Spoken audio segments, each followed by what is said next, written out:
4 words to describe you. 4 adjectives. 4 adjectives to describe. I see what you did there, though. That was good. There's the title of the show. I got you. But write these down because we're going to use these. Well, that's the Cigar Palace motto. We're exactly like nothing else. Okay. 4 words to describe me.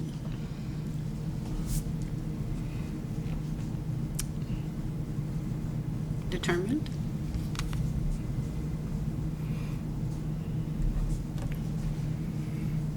Compassionate. Yeah. Determined, compassionate. Are you writing these down? I'm going to use these as our 4 slots. I am a thinker. Okay. Oh, sorry, Adam. Fun-loving. Fun-loving.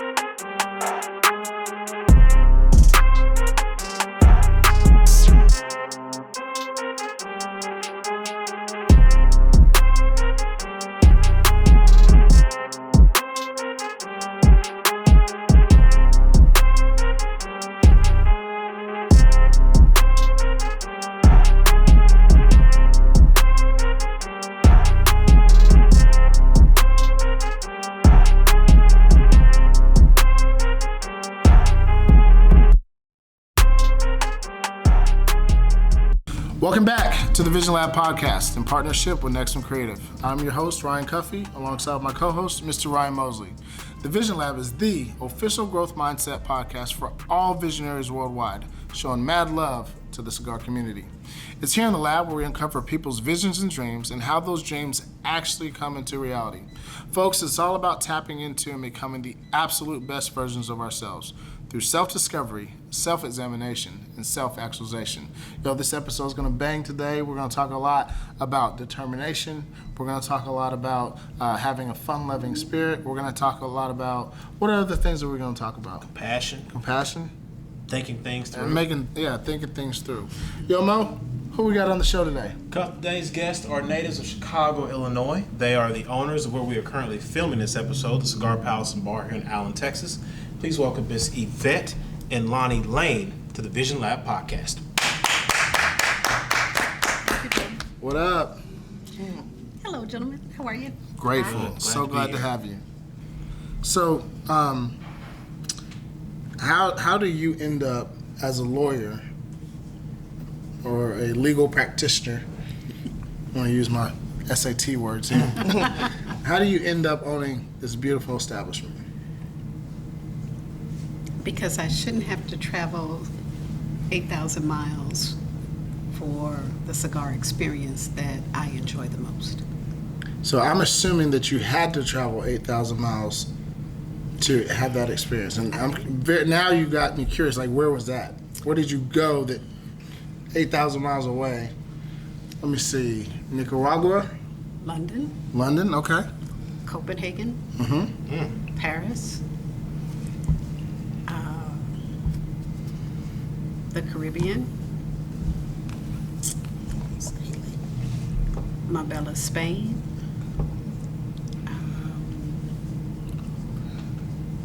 So what you're really saying is I didn't want to get my passport stamped to have a good time. Yeah. Pretty much. But that's where your legal road took you to all these places, or you just love to travel? Part of it was my legal road, but I love to travel. God made an incredible world. Makes no sense to stay on one spot. Say that. So my husband and I, in the 15 years that we have been married, we have seen probably half of the world. That is accurate. From St. Petersburg, Russia, to Bora Bora, Australia, New Zealand, quite a few cities in Europe. Venice, London, Paris. Spain.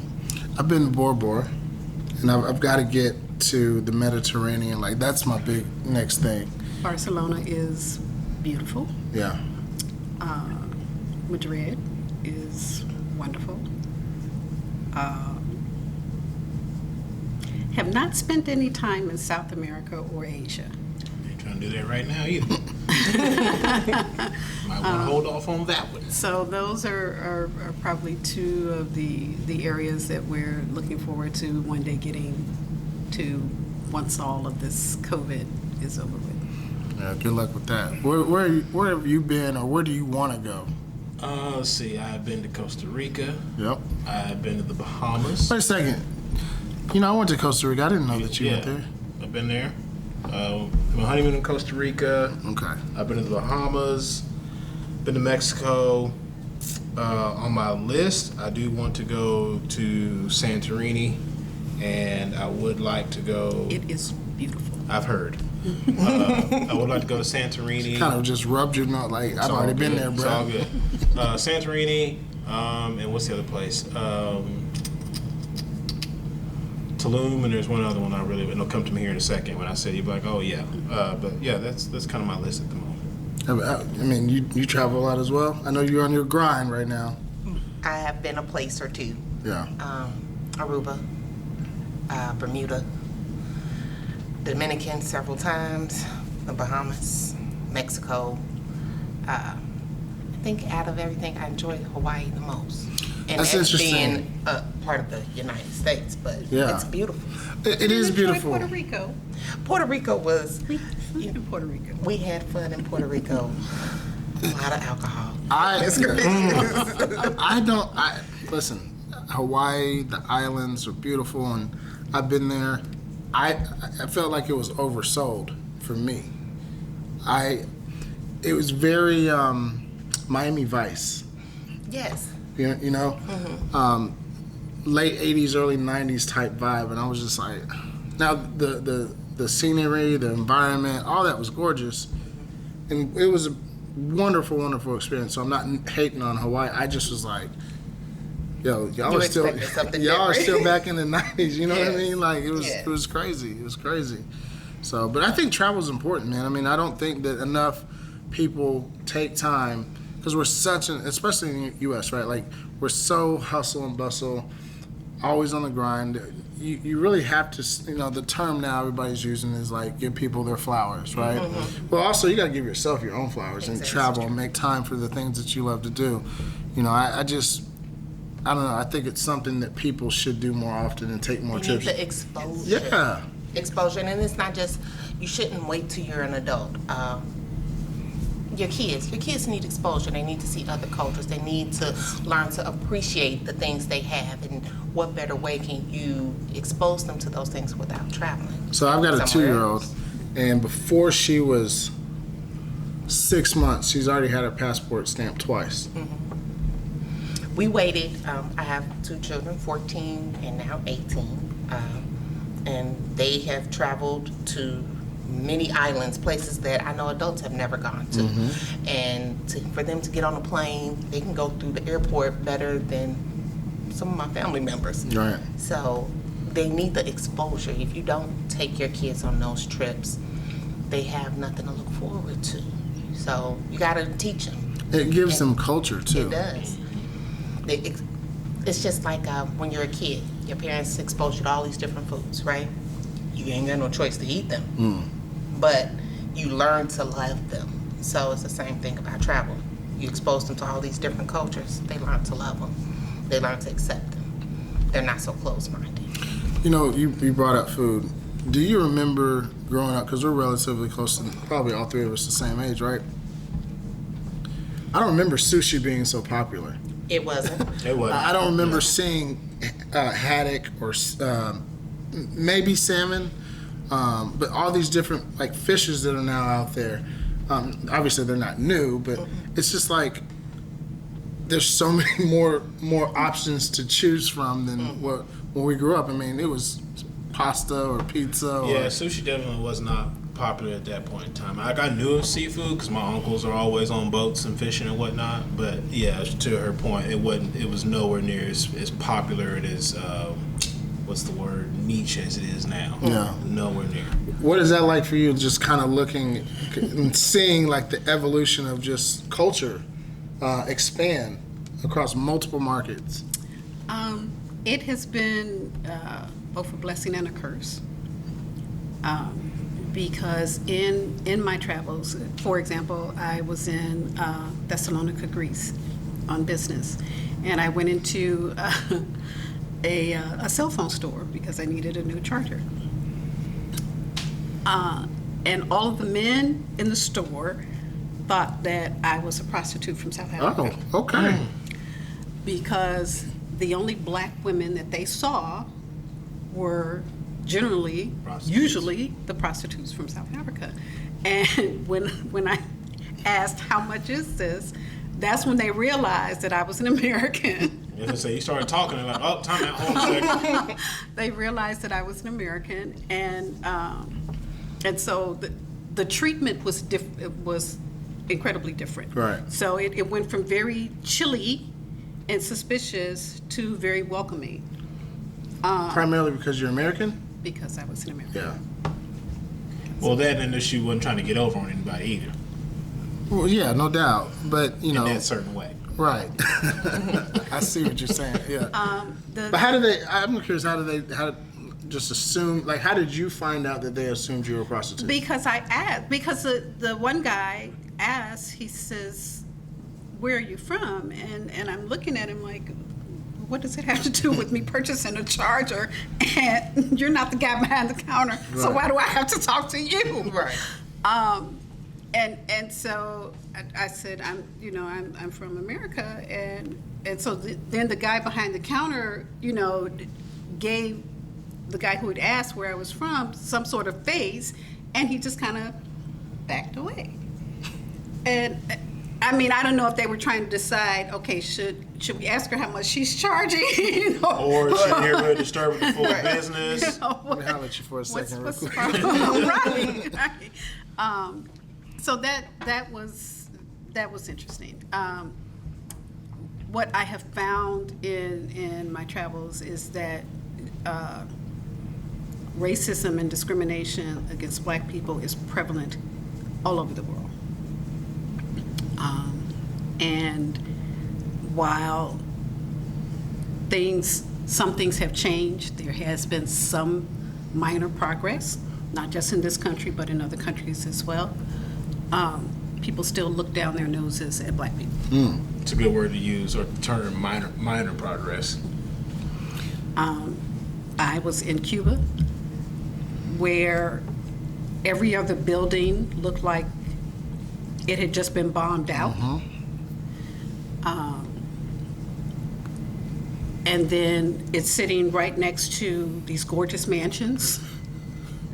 But the people there still look down their noses at black people. And a lot of them are our shade. Yes. My wife is part Cuban, and so we went to Cuba while the borders were open for a little bit during the last administration. And gorgeous country, full of culture. Got to see Fidel Castro's statue and actually smoked some real Cubans down there. It was just absolutely beautiful. But it's very interesting to hear that take, on that and how racism or prejudice permeates throughout the globe. Yeah. And I think oftentimes we're sheltered from that. I mean, we kind of see what happens here on our own homeland.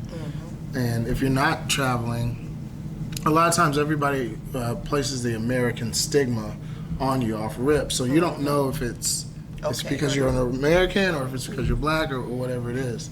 Yeah. I purposely started studying Italian. So when Just throw them off. yes, yes. So when I would travel outside of the country, would be speaking Italian. So, especially during the Trump years when I was traveling, it's like everybody wanted to talk politics and just play dumb. yep. Sorry, no speaking English. That's hilarious. So, determination. You've traveled the world. You've leveraged your educational background into a profession, your profession into a passion. How important is it to find, something that you're passionate about, so that you have a goal in mind and to display your determination? It's not very difficult to parlay what you love doing outside of a job or a career into a business. As a woman, and particularly a woman of color, I was always looking for my what's next. This is my what's next. I've been practicing law for close to 25 years. Before that, I worked for the federal government for 15 years. Okay. Traveling across the U.S. During the height of the banking and S&L crisis. And so when I felt like I had done all that I could do within my career with the government, I looked for my what's next, and I went to law school. So you're always looking for an exit strategy? Not always looking for an exit strategy, but Always an eye to the future. always an eye to the future. Yeah. You should have used the word eclectic versus compassionate and thinker. You should have said eclectic. Not very many people walking around with your background. You're over there being a little too humble now. Yeah. What's that like for you, watching Mom with the cornerstone of characteristics that she's displays on a daily basis? It keeps me on my toes. Uh-huh. Because her question always to me is, so what's next? What's the plan? So it's constantly, okay, we got this going, so now what's next? What's after this? What's the next step? Don't look 1 month ahead, look 3 to 6 months ahead, so that you're prepared. You're constantly preparing for what can be, what's gonna be. If you don't have a vision, then what are you moving towards? Hello. Come on now. Hello. Somebody paying attention. So it's always what's next. I had a conversation with my son last night. He's 18. He says, I don't want to go work for anybody. I said, so what you gonna do? He says, well, we'll start this business, and then we're gonna do this. And he says, hey, don't forget about that skating rink. We're gonna go ahead and we're gonna open that skating rink in the next year and a half, Mom. I said, okay. So I try to instill the same things. What's next? What's the plan? Can't wait till the last minute. Did you ask him for a business plan yet? He's actually working on it. Let's finish school first. Okay. We got a few more months. Right. And then we'll work on that. He's finishing, he started a drop shipping company about 6 months ago. Good for him. So he ran into some bumps in the road because he wasn't quite 18 then. So now he's overcome that. He just turned 18 a few weeks ago. So he's gonna get that off the ground. He says, give me 4 months and then we'll move on to the next thing. I said, okay. Buddy's got it. He's got it. There's 50 and 60-year-olds that They haven't don't got have it. an understanding of that. That's huge. And do you think that that's because of how you were raised that he's picked up on that? Yes. I know it's because of that. In front when row you- seat. Yeah. I was gonna say, you give a kid an option. So the option was at 15. You can go, you're in high school, you go and be a part of whatever school curricular activity you want to. I will get you a car. I will support you. I will be your cheerleader. Or you can get a job. He chose the job. The kid's been working since he was 15. He went from a nail salon. He said, the nail salon isn't good enough. I need more money. He saved his money up. He bought a car. Then he went to work for a restaurant. He didn't like it, the treatment over there. He says, this isn't good enough. I need something else. Before he quit that job, he got another job. Kid is in high school. He works 5 days a week. He pays all his bills. Mom doesn't have to foot a dime. So, Proud. yeah, very, very peacock chest is out. I couldn't ask for a better kid, especially She rolled that dice on the first one. Hit it. So, and he's setting a model for his brother. So the parent, I don't have to push as hard because now his brother sees, okay, well, he's doing this and he's obtaining this.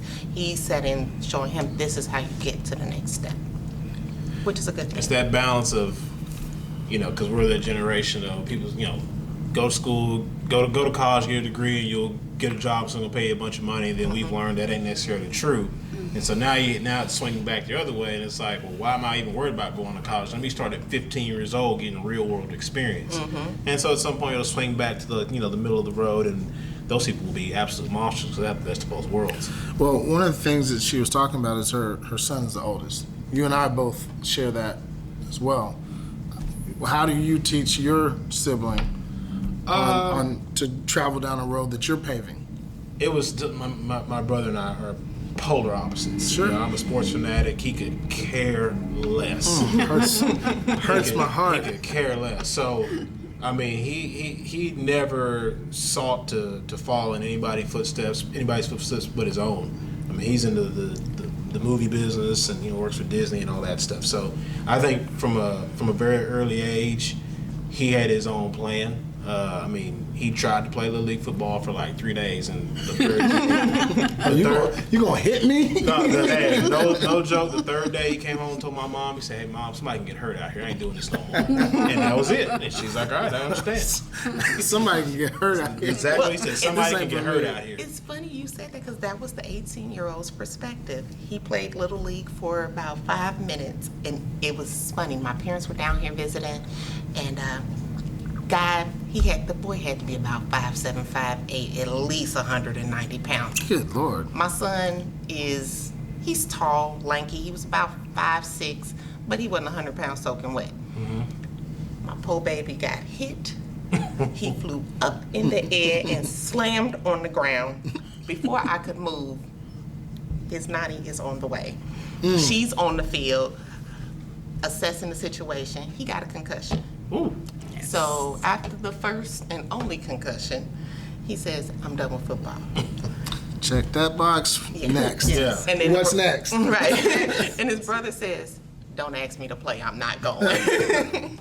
Again, with the concept of I can be hurt. Yeah. So They say it takes a special person to play football. We are a little bit unstable if you actually like playing football. No doubt about it. Where do you fall within? I don't know if you have siblings or not, but where do you fall? I have 4 sisters and a brother. Okay. So I am next to the baby. Wow. My mom right now is in hospice care. She just turned 97, November 1st. So you get all the money's worth. Yes. Still sharp as a tack mentally, and giving my older sisters hell. I am the only one out of the 6 of us who went to college. Okay. The only one who is in a professional capacity, and the only one who's a business owner. Where did that determination come from? Because you had 4 other examples prior to you. My dad. Okay. My dad and I were very close. He died 16 days after my 16th birthday. Oh. But during his transition, talks were had, promises were made, and promises have been kept. Dig it. That's touching. That's touching. I understand. Yeah. I understand. Yeah. So as we travel down this road of determination, and we talk about your son, we talked about the 4 siblings not having that same desire because they maybe didn't have the relationship with your father. Your mother's 97, living example of determination. What does it take to succeed in the business world? Wow, determination. And you've got to do your homework. We have a lot of people come in here asking how we did this, how we did that, oh, I want to open a cigar lounge, blah, blah, blah. and asking for advice. And the first thing I tell them is you've got to do your homework. You have got to know and study whatever business industry you're going into, whatever it is. You can't just say, oh, I can do that, and open up something down the street. No, it don't work like that. It doesn't work that way. People don't see the work that goes into building a business. It's not anything that happens overnight. You have to find location. You have to make sure that there's a market for what Market you analysis. want to do. Market analysis, your research, you have to do all of that. You have to make sure that where you're looking to locate your business, the municipality is going to allow it, the city, the state, the county, that they're going to allow that type of business in that location. And people don't want to take the time to do their homework. What people may not realize, if you're tuning in, thanks so much for watching. Make sure you smash that like button and the subscribe button on our YouTube channel. But you opened, and what was your relationship to opening with COVID? I wanted to frame it that way. I'll answer that one. Yeah. We opened December 5th. Soft opening. It was soft opening. It was Chicago Bears versus Dallas. Okay. There were 3 people in here. Business started to pick up. People started to notice we were here. Had our anniversary, or our grand opening, I should say, New Year's Eve of 2020. 2019. Right. So we were open all of January and February. And then Business was starting to boom. somebody hit the switch. And COVID came. And we were shut down from March until June.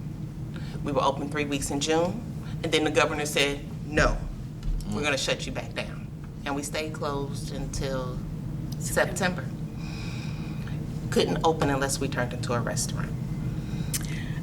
Well, not exactly a restaurant. Adding more of a food element into the bar. This is where doing the homework comes into play. The governor gave us exactly 3 hours to shut down our bar side. Not just Cigar Palace. No, just the Everyone. bar. Everybody in the state of Texas. Everybody. He made that announcement at 9 a.m. that Friday morning, that at noon on Friday morning, all bars were to be closed throughout the state of Texas. And the city of Allen was here at 12:10, making sure of that. So our cigar side stayed open. The only reason our cigar side got to stay open is because I showed them that this is could be a separate operation from the bar. We had blocked off entryway into the bar because we had a separate register. All of that, that's why we were able to at least Essentially, keep you had this a side. separate entity or Exactly. separate building. if you will. Exactly. We were able to keep this side of the house open. Every week, 2 and 3 times a week, I was checking TABC's website to see what new rule, law, what executive order had come out that would allow us to reopen our bar. They slipped one in August 31st that I found like September 3rd. Okay. Within 24 hours of me finding it, our bar was reopened. Our bar site was reopened. But that's the doing the homework part. But it's also the determination part. Exactly. And the what's next part. So you can only control what you can control. No one had any control, and still don't, with COVID, right? We got variants out there and all this other stuff, but y'all were literally taking off, and all of a sudden, we got to ground you. Right. And then you're down for 3 months. You open up for 3 weeks, and you're back down again. So it's that determination and that spirit of I can't not do anything. You know, you invest it, and we're not going to get into the actual hard numbers of it, but you invested heavily into this dream, making it into a reality. Yes. So you had the wherewithal and the mental capacity to say, okay, look, we have 2 different sides. will function as a single, cigar lounge. Yes. I think that's amazing. I think that resiliency and that grit and determination is what you have to have, because you don't know what's around the corner. And we tried everything.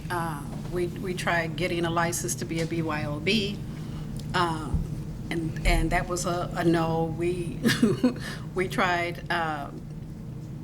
cutting out the food component altogether. And that was a no. We tried drive-up service, just call in your order for cigars. Exhaust all avenues. And meanwhile, you're trying to build relationships with manufacturers. Exactly. Get patrons into the doors, marketing. But everybody was hurting. Yeah. I mean, surprisingly, it was a record revenue year for cigar sales in 2020 because everybody was at home. Tobacco and alcohol always go up during crisis moments. Yeah.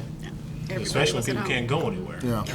Hey, the liquor store down the street has gone as far as putting a generator outside when the power went out in February to keep sales moving. We got to get this in paper. People will drive on ice to get that liquor. Yes, they will.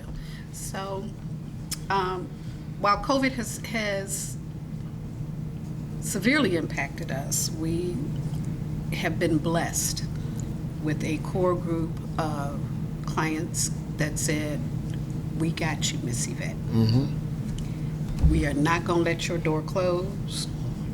And they have been here. Bar, no bar, cigars, no cigars. They have been here. They have been here, and they have literally kept the door open and the lights on. When you first took this journey, if you will, right? Because it's a journey. Like you said, it doesn't Still happen. on it. It doesn't happen overnight. What did you envision when you guys first said, okay, we want to open a cigar spot in Allen? What did you first envision versus where you currently are? And I ask that in the sense of, has it changed, or what did you have to tweak along this journey that you're on? The business model has definitely changed. We were looking to be more of a catered to service, just like what she experienced in Europe. You go to Europe, there is, your cigars come out on a tray, they cut them for you, they light them for you, they, White glove service. Exactly. Palace. That has changed. We weren't able to implement that so much because of COVID. And then there's all these other factors. You have to The patio. The patio is a major thing. Major. Oh, We started all of the electrical, all of the gas, the sliding doors, moving the parking spaces. We did all of that. The plan was to finish the actual structure the spring of 2020. Because at that point, we were just, at the end of 2019, we just wanted to get the door open. Okay. And so the plan was to finish the patio in the spring of 2020 and be ready to really take off the summer. COVID has severely impacted that. Yeah. Like the whole notion of COVID, right? Like, it's a real thing. If you're one of those people who think it's a hoax, whatever, but the notion that there's this essentially invisible enemy out there that has at one point stopped and has completely altered human interaction forever is an amazing concept. Yeah. As bad as it has been and as much financial hardship that it has caused people, it has literally affected human interaction forever. Yeah. Yes. And the word that I think of is, and of course we've talked about this numerous times throughout all the episodes that we've had, and that word is pivot, right? Like there was, and I had said this a long time ago, it was like at first, because we didn't know how long this was going to last, I said, it was like God was saying, okay, look, we're going to take a 20-second time. Everybody's just, y'all need to take a 20. Too much. And then that 20 turned into a full timeout. Everybody, you know what, y'all just need to take a break. But if you were smart and you leveraged your time, you pivoted. You figured out different ways. You exercised the determination that you wanted to get to the goals that you have to achieve, right? You can't have a sunk cost in this like we can't lose. I've done a lot of divorce counseling since COVID hit. Yeah, a lot of hanging out. I want to switch gears because another word that we talked about before we started the show was the word compassion. When you come into Cigar Palace, I feel the energy of compassion, caring about the patron that's coming into the business, making sure that they are set up. And shout out to Adam. He's going to take photos of the lounge itself where we are, but everything is just spectacular. It's beautiful palace, and I can understand how devastating it must feel to want to have the white glove treatment and not be able to because of COVID. But compassion, what does that mean? How does that relate to you? How is that a definitive word for you? We are in a primarily service-oriented industry. And we have gotten wonderful reviews and ratings because of the level of service and attention that we pay to our clientele. I agree. When COVID hit, we had started building up a loyal following. We've lost some clients to COVID, which has been very devastating for us because we had gotten to know those people on a personal level.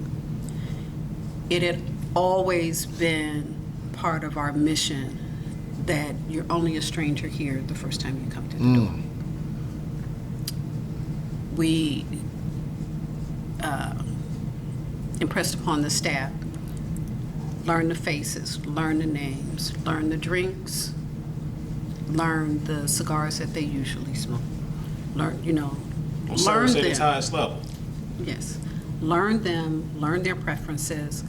Know when they come through the door that, Bill's having a bad day, because Bill doesn't normally come through the door looking that way or acting that way. So then that means that you need to give Bill a little more attention. And so I have not backed off of that staple in our arsenal of our business, because to me that is most critical. We are in a service-oriented industry. Yes, we sell cigars. Yes, we sell liquor, but it's the level of service in delivering those products that's key. And so that, to me, is where the compassion comes in. I love how you're talking about essentially taking care of the people, right? Yes. And you have to allow me to take care of people who take care of us, sir. Edwina Brown and the family at Blowing Smoke Cigar Lounge, thank you guys so much for all of your support. If you're anywhere in the southern part of the Metroplex, visionaries, get to Blowing Smoke Cigar Lounge. The address is 1604 North I-35 in Lancaster, Texas. Thank you to the folks at Classic Vodka. Crystal and Tim, we appreciate all of your support. We are looking forward to big things from you guys. And we definitely also appreciate the folks at Dallas Leaf LLC, whether it's cigars, entertainment, charitable events, what have you. Get with the folks at Dallas Leaf LLC. Their website is dallasleafllc.com. On a personal level, and this is open to anybody, I mean, obviously we've been talking about COVID. People have now been indoctrinated with sitting behind the desk or sitting behind a computer, and like you said earlier, just really lost that ability for human interaction. Oftentimes, as a byproduct of that, you lose that ability to show compassion. What do you think, or what are you guys seeing, whether it's in your personal life or professional life, as it relates to compassion?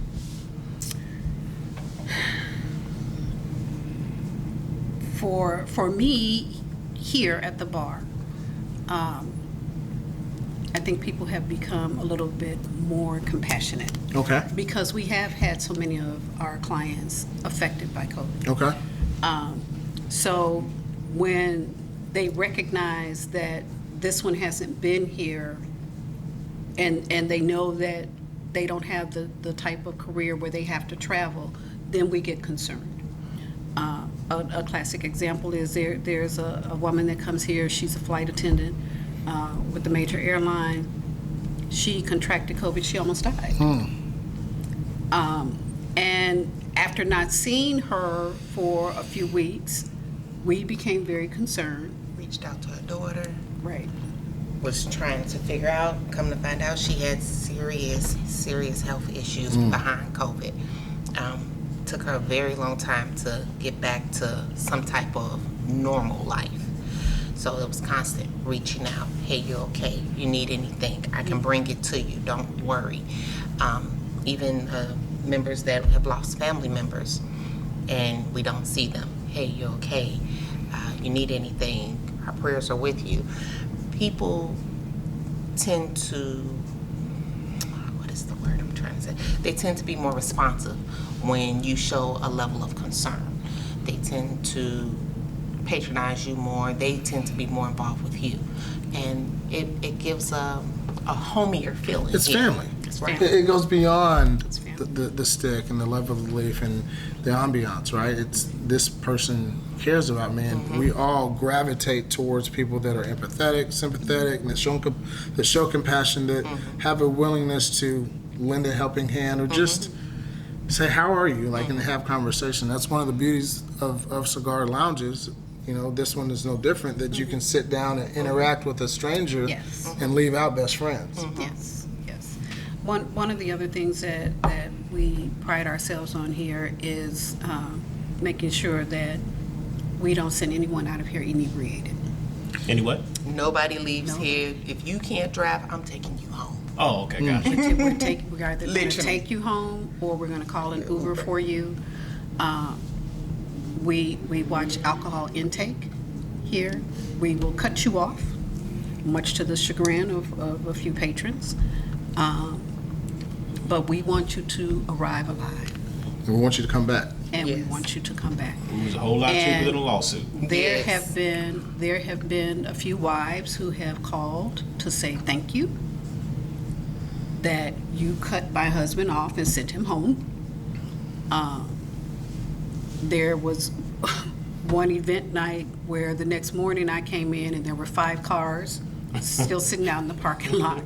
We're like, we're not open yet. I got a phone. going. I got a phone call. Why are there so many? Everybody took an Uber. She's like, Right. oh, okay. She thought she was going to run into some Right, it was patrons right out the gate. A lot of Ubering. And then there was one time when a few luxury convertibles were left out and it looked like rain. And so me and one of the bartenders, we came back in, and we're trying to find phone numbers for who we think these cars belong to. And so going that little extra for us is just part of taking care of our customers. And they appreciate that. Yeah. They appreciate it. You put a lot of thought, not only behind the cigar lounge, but in everything that you do. Is that from being being a lawyer, or is that who you are through and through? Like, have you?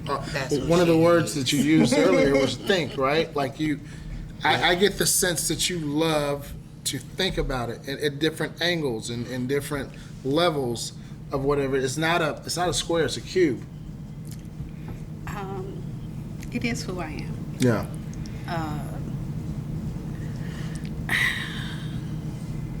Everything to me is not just black and white, and it's not always what it appears to be. So I like to dig a little deeper and think about it and analyze it. Do you ever suffer from paralysis by analysis? That was exactly where I was going. Because my wife's one of those people. No. Like, my wife can ask me a question, I'll just give her a very simple answer, and she'll look at me like I'm crazy. Like, you asked me a very, because I don't speak with ulterior motives, right? Like, you asked me a question, I'm just going to tell you the answer. And then she's like, well, no, what about this? And it's like, well, it's No. not that deep. No, I don't do what about Bob. If you give me that answer, I'm going to take it. Okay. But is it ever a situation like you were saying, study long, study wrong? Yes, that was my father's famous saying. Okay. And so, particularly when we were playing cards and he was Yeah. taking my money. So I don't. If I ask a question, I am hopeful that you will give me the truthful answer. And I'm going to take whatever information you provided to me and do with it what I need to do. If I find that the information you provided to me is some way flawed, then I may come back to you. I may not. Usually I don't. What she's really saying is when you give her an answer, Don't mess this up. well, that and you're one of those people you're not necessarily looking for the actual answer. You want to know the why behind the answer, don't you? No. No? You strike me as one of those people. No. Because if I wanted to know the why, I would have asked you follow-up questions. And I don't do that. And I hate it when people do it to me. Because it's like, just go ahead and ask for the Probing question you you. really wanted to ask. Oh, I It's- hate being probed. It's the unnecessary regurgitation of minutia that neither adds to nor detracts from the overall picture. So if I ask you A and you give me A, You're good. I'm good. I'm not then going to say, well, but. I asked you for A, I don't need start B, throwing, C, and D. Right, start throwing out hypotheticals and what about this, what about. I don't do that. But what you do is think. I do. And as a business owner, I can't imagine how much thought and thinking you do. Like we walked in, like I'm smoking the Buffalo 10, right?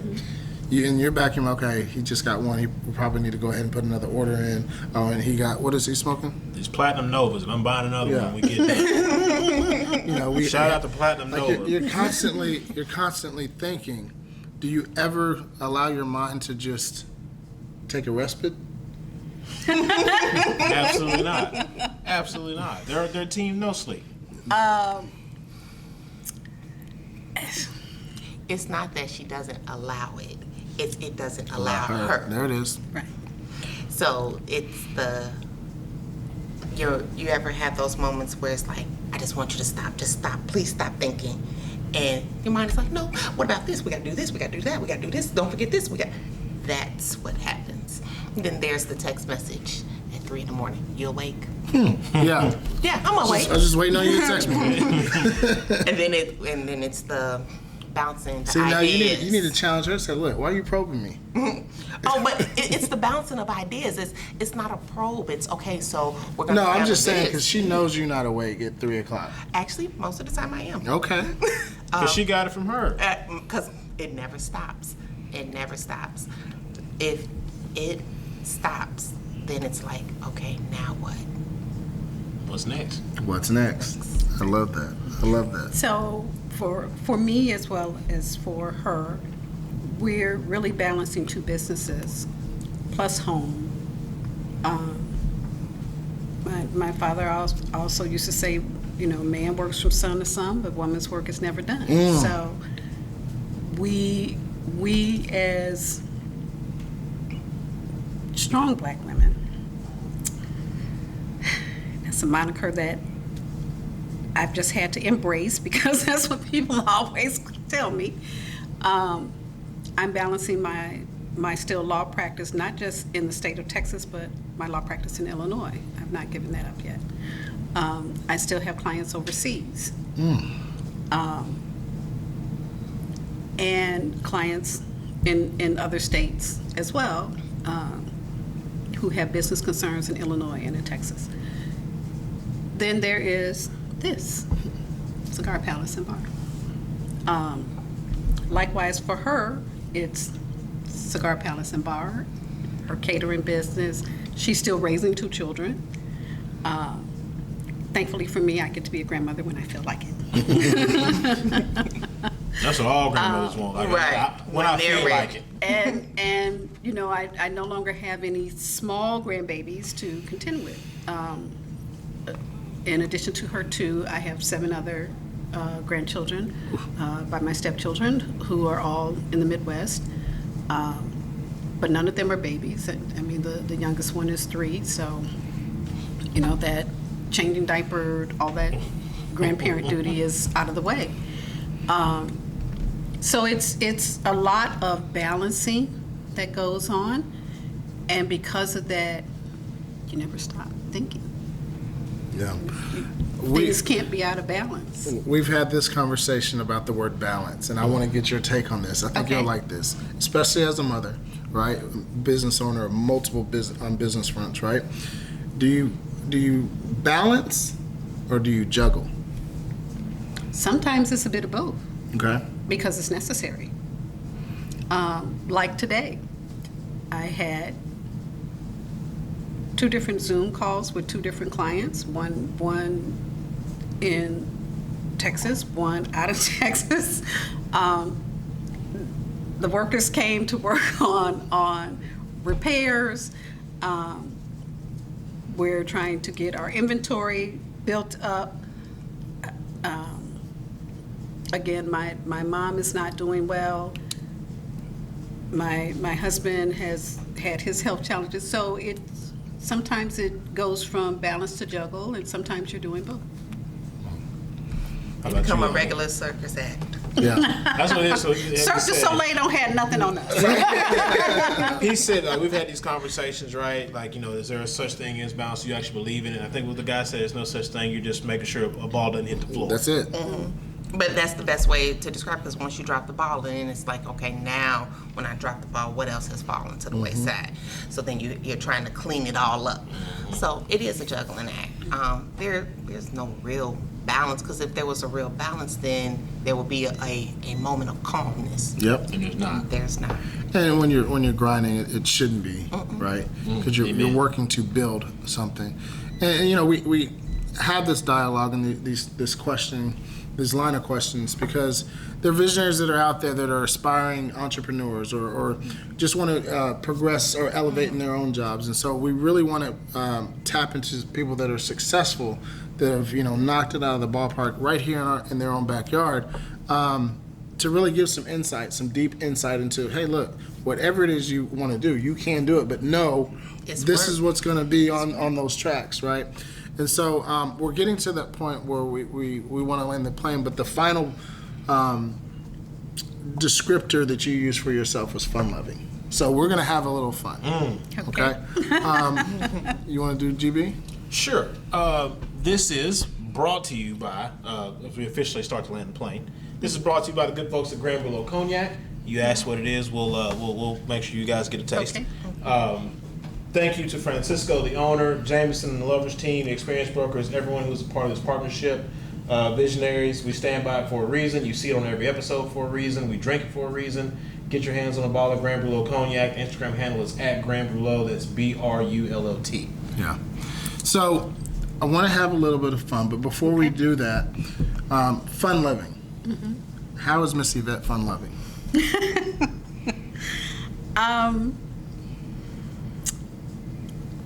I can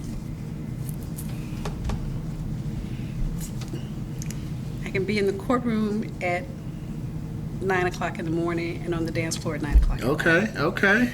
And I You two-stepping? I am an old-time Chicago stepper. There it is. Come on now. And I have had clients who were with me in court at 9 o'clock in the morning, and then at 9 o'clock at night, Attorney Stringer, is that you? That's not even the same person. She's ripping this person apart on the stand like 12 hours ago. Or she could be the entrepreneur owner and then be ringside at the boxing match What? in Yes. Las Vegas. Yes. You a big boxing fan? Huge. Love boxing. Who's your favorite boxer? Who do you enjoy watching? There you go. Good question. He's there. He's no longer fighting. Floyd? No, not Floyd. Pee-wee. Really? Sweet Pea. Sorry, Sweet Pea. Whitaker. God bless Pernell Whitaker. Yeah, he was good. Yeah, Sweet Pea. Anyone current? Do you keep up with it now? I know you got your hands on a lot of... I do keep up with it now. I enjoyed the Crawford fight. Okay. I really did. I I enjoyed like the Bud. Crawford fight. I like Bud. And I'm looking forward to who he's going to draw next. Well, it's only one person we all want to see them. Well, fight. I think he's running. I don't know. It's do. the politics. It's the money. It's No. the politics of the game are messing that The up. fight was already signed. Then he got hurt though. Yeah. I just... Talking about Errol? Yeah, Errol, yeah. And that, that's Dallas.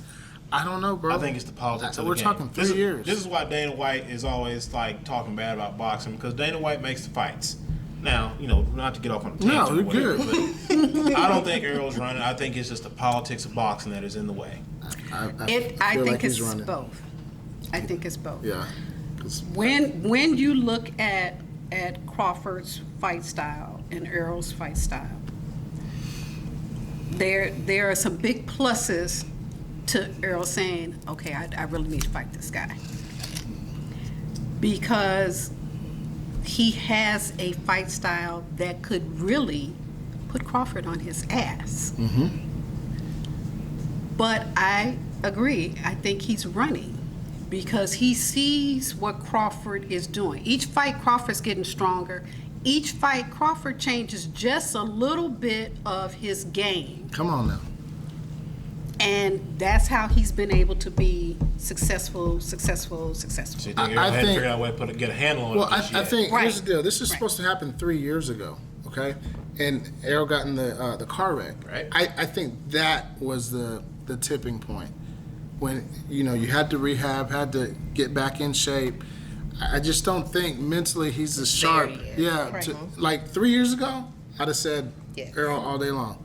Now I think I'm I leaning have towards to agree Bud. with you because I don't think he has fully gotten back to what he was before Yeah. that car wreck. Yeah. He might not ever. That man is lucky to be here. No, he is. But I feel like that's like if you want to make the fight, you'll make the fight. Like, even though Wilder lost against Fury, which Fury is just a better boxer. Like anyone Yes, that, he is. that, Yes, that he is. sees it differently. I mean, even if you're People Wilder thought fan, he was a big oaf, a big clown. no, that dude, Fury just was a- a serious boxer. Yeah, he's a been big doing it dude. forever. He's clearly Yeah. skilled. he's skilled, he was and a Wilder's a serious one hit wonder. Like he can knock you out, and that's it.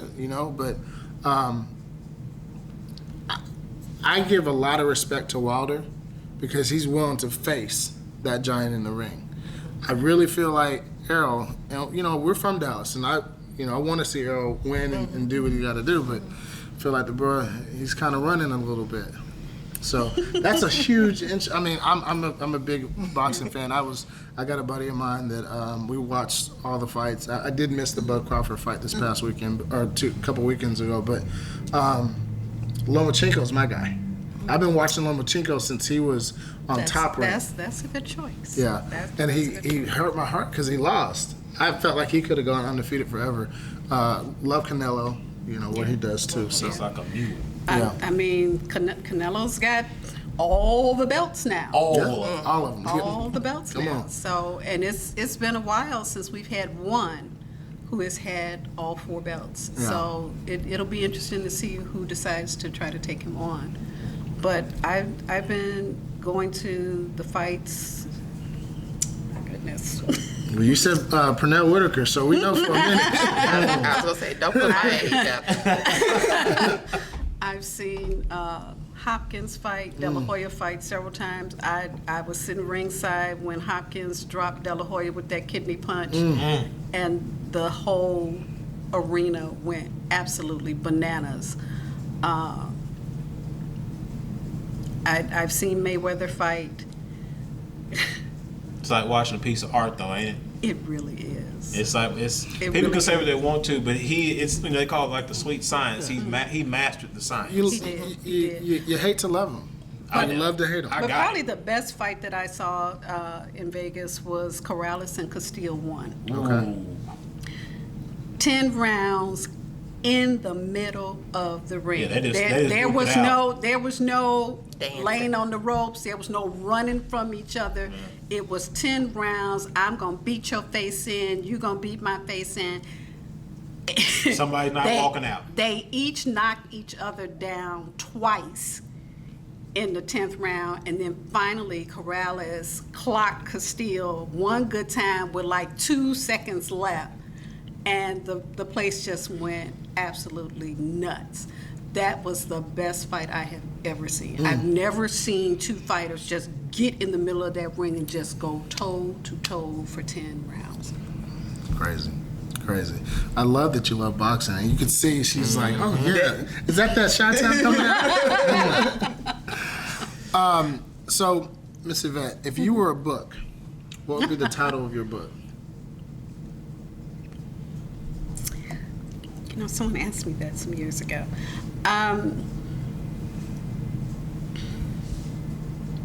Up front, on the side, and behind.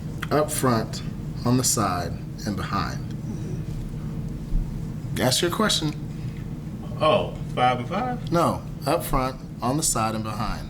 You always say, why? Well, yeah. Why? Because sometimes I have to be out front. I have to be the face out of front. things. Okay. I have to be She said front, out front, Okay. front and It's the center. same concept. I know what she said. And then there are times when I have to walk alongside a team. And then there are times when I just need to be in the background and let somebody else shine. Dynamic. Love it. How about you? You part of it. Book title. I'm gonna let you get away. Every day I'm Hustling. Certified, bona fide hustler. I have been in so many different careers and aspects of life and shown so many different things in the past 25 years. Things that you would never expect teenagers to have experienced or young adults. I was hanging drywall when I was 9. So, property, real estate, culinary, cigars, paralegal.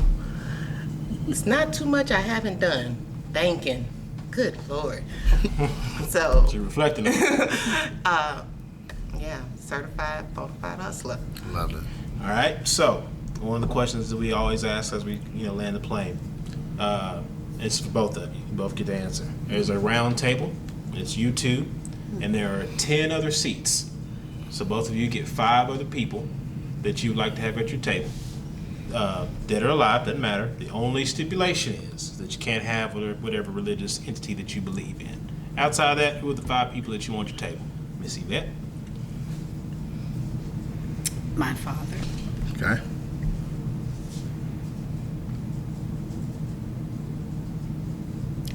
Floyd Mayweather. Ooh. Nestor Miranda. Yes. New one. First person to say that. Claudio Sergio. It's two. She's a lawyer, so you know she's gonna hit us with a bunch of people we don't know. And Maya Angelou. Good. It's a good table. I would have said Barack Obama, but I know Barack from What, Cook County what do you days. mean you know Barack? We were lawyers together in the Cook County Bar Like Association. you can call him, hey, Yeah, B.O. we know Barack like to smoke cigarettes, stuff like that. So you go put that call in. Do you know Barack? Like you can call him right now? You send him an email and say, hey, you got these 2 good. Oh, let me be He can hop respectful. on Zoom. He can hop on Zoom. He ain't got to get on the plane. He can get on the Zoom call. President Obama. Let's just say I know him well enough. Understood. We'll be talking offline. Come on now. Come on, visionaries. Here we go. My father, Randall Buggs. My grandfather, Lloyd Buggs. That's 2. I would bring Charlie Hill along. You always need another hustler. Barack Obama. So he made the table, so he'll be He there. did make the table. And I got one more, huh? Mm-hmm. I think that Carrie Stringer. That's my grandmother. Okay. I learned a lot from that woman. And one thing she taught me, you don't need nobody in your corner. All you need is yourself. So, That message alone is gold. It's starting to permeate more and more. I see it all the time in social media that they ain't gonna be with you at 2 o'clock in the morning, 4 o'clock in the morning. They're not gonna be with you while you're praying in your prayer closet or whatever. it's just you.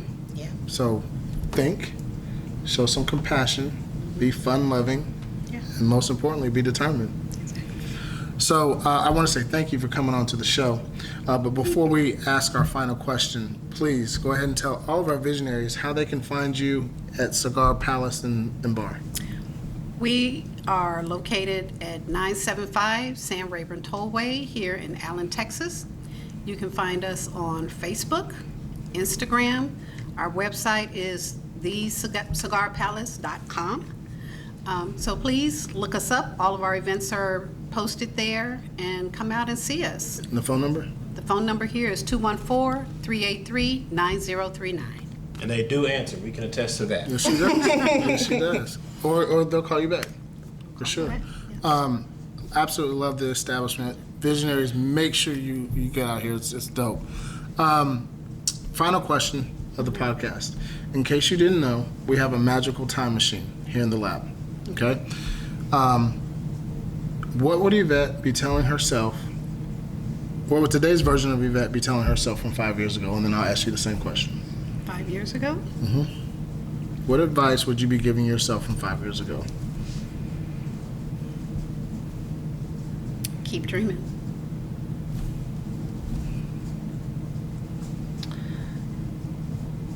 Don't stop. Keep going. Okay. I stopped 5 years ago.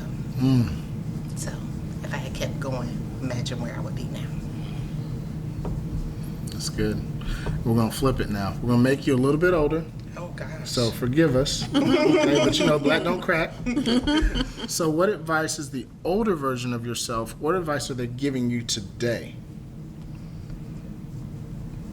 Buy more stocks. But no, diversify your portfolio. Stay on the kids. And you can do it. So That's good. That's good. Me 5 years from now. Looking back at you today. I'll be 65. don't think you're retiring because you ain't. That's what's next.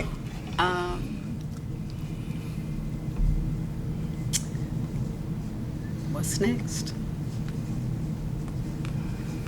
What's next? Just to expand on that, my mother's retired once already. I have no doubt. She retired once and went off to live a beautiful little life in the country of Peoria, Illinois. And then she moved to Texas. It's in the country of Peoria, Illinois. I love it. And she moved to Texas and all of that changed. So no more retiring. It's all about what's next. That's it. What's next? That's it. Just a quick sidebar, because it annoys the shit out of me. Is it Illinois or Illinois? Don't pronounce the S. Illinois. Thank you. Cannot. You got to beat the pick with somebody. Oh on my that, all gosh, right? Illinois. Doesn't it just get under your skin? Yes. Okay. Just like when people call me Yvette. Yvette. Yeah. Well, again, thank you, ladies. Beautiful Thank you, inside and out for and establishments, obviously beautiful as well. Thank you for being on the Vision Lab podcast. Remember, visionaries, each one of our guests are dropping nuggets of wisdom here on the trail of life. Ultimately, my friends, it's up to you to pick them up. Ladies and gentlemen, my name is Ryan Mosley. He is Ryan Cuffey. Thank you again to our guest, Yvette and Lonnie, the owners here of Cigar Palace and Bar in Allen, Texas. We will see you guys next week on another great episode of the Vision Lab podcast. Blessings.